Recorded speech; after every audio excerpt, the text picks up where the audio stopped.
Ya, Jokowi lempar kode reshuffle lagi. Siapa kena? Presiden Joko Widodo kembali melempar kode untuk melakukan reshuffle kabinet di sisa masa jabatan pemerintahannya. Siapa yang bakal kena? Mungkin ya nanti, kata Jokowi di Bendungan Sukamahi, Bogor, Jumat 23 Desember 2022. Jokowi ditanya mengenai kemungkinan reshuffle. Sebelum hari ini, Jokowi pernah menyatakan rencana reshuffle kabinet selalu ada. Pernyataan tersebut disampaikan Jokowi saat meninjau stasiun kereta cepat Indonesia, Cina, di stasiun kereta cepat Tegaluar, Cileunyi, Kabupaten Bandung. Jokowi mengatakan hal tersebut saat wartawan bertanya soal apakah ada rencana reshuffle setelah Nasdem mengumumkan Anies Baswedan sebagai calon presiden. Saat itu, Jokowi menyebut rencana tersebut akan diputuskan, dilakukan atau tidak. Rencana selalu ada, pelaksanaan nanti diputuskan, kata Jokowi. Waduh, ini tahun 2023 ini mungkinkah ada reshuffle dan Partai Nasdem menterinya itu yang kena. Ada 3 kalau nggak salah ya anggota dari Partai Nasdem yang menjadi menteri di kabinet Jokowi. Jika seandainya ini terjadi, wah, ini tentu saja bisa saja panas ya, karena otomatis dengan keluarga Nasdem dari kabinet Jokowi, Nasdem sudah berada di luar pemerintahan atau di luar kabinet Jokowi, dan secara otomatis Nasdem bisa dikategorikan sebagai kelompok atau faksi oposisi. Artinya kalau Nasdem dikeluarkan, Nasdem dimungkinkan dan pasti akan menjadi partai oposisi karena sudah tidak punya kepentingan lagi di dalam kabinet Presiden Jokowi. Artinya banyak hal yang akan terjadi, salah satunya pasti kritisisme dari Nasdem terhadap istana tentunya, dan juga artinya ini menambah menambah jumlah partai oposisi dari pemerintahan Jokowi. Kita lihat selama ini yang oposisi itu yang sangat besar dan kuat adalah PKS dan Partai Demokrat. Dan ada juga partai-partai kecil dan kelompok partai baru ya, itu yang memang cenderung pada posisi oposisi, melakukan kritik terus kepada pemerintahan Jokowi. Artinya kalau Nasdem kena reshuffle pada tahun depan ini yang tinggal beberapa hari lagi, 2023, itu otomatis Nasdem telah menjadi partai oposisi. Ini cukup menarik ya. Ini kira-kira apa yang akan terjadi jika Nasdem menjadi oposisi dari pemerintahan Jokowi. Seperti kita ketahui bahwa Nasdem sendiri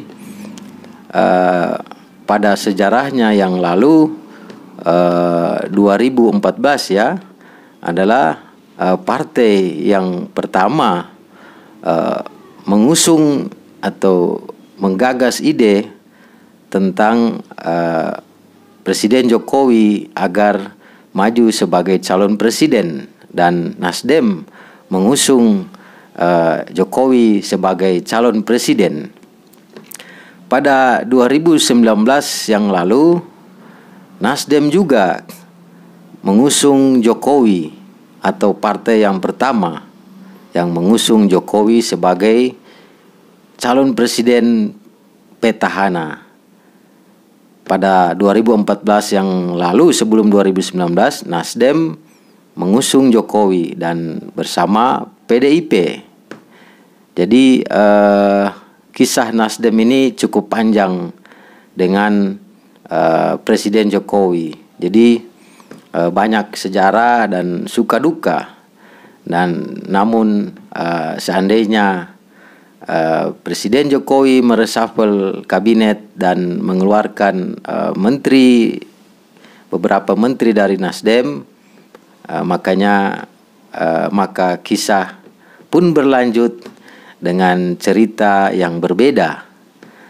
Tentunya ini cukup menarik, kita akan lihat situasi politiknya akan jadi seperti apa jika Nasdem dikeluarkan dari kabinet dan menjadi partai oposisi bersama Partai Demokrat dan PKS serta partai-partai baru yang juga melakukan posisi oposisi, dan juga dengan kelompok-kelompok civil society yang juga beroposisi. Kira-kira akan seperti apa? Yang jelas itu pasti akan ramai, karena oposisi karakternya adalah melakukan kritik atau penyeimbang terhadap pemerintahan dan di dalam kabinet. Artinya Jokowi akan terus dikritik kebijakan-kebijakan dan keputusan-keputusannya tentang pemerintahan dan tata kelola terhadap negara Republik Indonesia. Artinya ini akan menambah kekuatan dari faksi oposisi di Indonesia saat ini menjelang Pilpres 2024. Artinya kalau kita lihat masa pencoblosan Pilpres dan Pileg itu tinggal 1 tahun lagi, karena kita tinggal berapa hari lagi, 2023, dan 2024 awal pada tanggal 14 Februari awal tahun 2024 itu akan dilakukan pencoblosan Pileg dan Pilpres gitu. Jadi ini mungkin panas ya, artinya dulu yang mengkritik hanya PKS dan Demokrat serta kelompok-kelompok civil society. Nah, ini bertambah satu lagi amunisi jika seandainya Nasdem di-reshuffle dan memilih jalan oposisi. Ini pasti akan seru dan kita lihat ya, semoga demokrasi di Indonesia akan tetap berjalan pada rel dan koridornya, dan masyarakat juga berpartisipasi dalam demokrasi. Kritik itu biasa dalam demokrasi, dan memang demokrasi butuh kritik sebagai penyeimbang di dalam pemerintahan, dan kritik itu juga menandakan sehatnya demokrasi. Kalau dalam negara demokrasi itu sudah tidak ada lagi kritik, yang ada hanya pujian belaka, pujian semata, maka itu tandanya demokrasi telah mati. Yang ada adalah sebuah rezim mutlak yang mungkin saja akan bersikap otoriter. Makanya dalam demokrasi itu diwajibkan sebenarnya ada pihak yang beroposisi sebagai pengontrol dan penyeimbang dari jalannya pemerintahan dan kabinet gitu. Jadi kita tunggu saja apa yang akan dilakukan Presiden Joko Widodo di awal tahun 2023. Apakah akan mereshuffle kabinet dan mengeluarkan menteri-menteri dari Partai Nasdem, dan kemudian memasukkan calon menteri dari partai lain atau non partai, kita lihat akan seperti apa gitu, dan suasananya juga akan seperti apa. Dan kita berharap pemilu berjalan dengan sukses dan damai, dan tentu saja dengan sistem demokrasi yang sehat. Oposisi bagian dari sehatnya sistem demokrasi di seluruh dunia, termasuk di Indonesia. Artinya jika Nasdem beroposisi itu adalah hal yang normal, menandakan bahwa demokrasi berjalan dengan normal dan tetap sehat. Dan tentu saja sehat akalnya, akal sehat. Oke teman-teman, itu dulu ulasan berita kita kali ini. Jangan lupa subscribe channel ini. Assalamualaikum warahmatullahi wabarakatuh, dan salam damai Indonesiaku.